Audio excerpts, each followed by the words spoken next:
Ivangeli likaLuka, isahluko sama-23, kanye nevesi lama-54 kuya kwama-55, lifundeka kanje. Kwakulusuku lokulungisela, isabatha laseliza kuqala. Abesifazane abeza naye bevela eGalile balandela, balibona ithuna nokubekwa kwesidumbu sakhe. Siyakwamukela kumnikelo.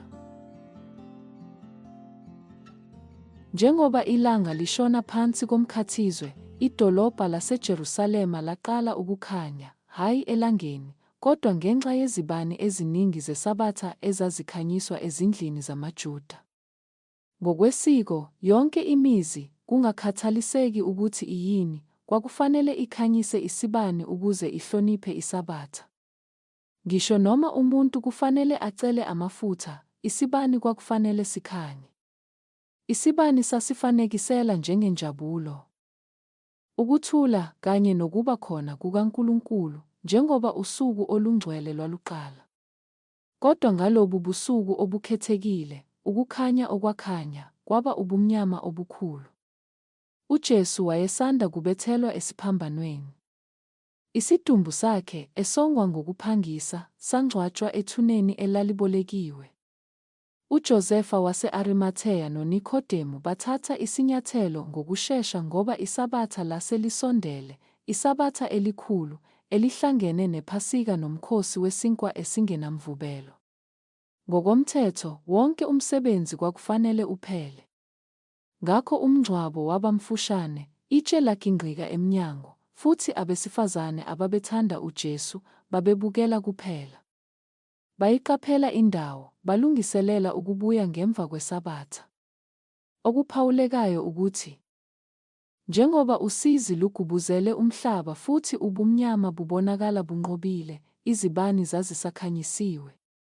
Laselifikile isabatha. Abantu bakaNkulunkulu basalungiselela. Nasebuhlungwini nasekudidekeni, kwaqhubeka isigqi sokulalela nokukhulekela. Lo mzuzu uyasikhumbuza.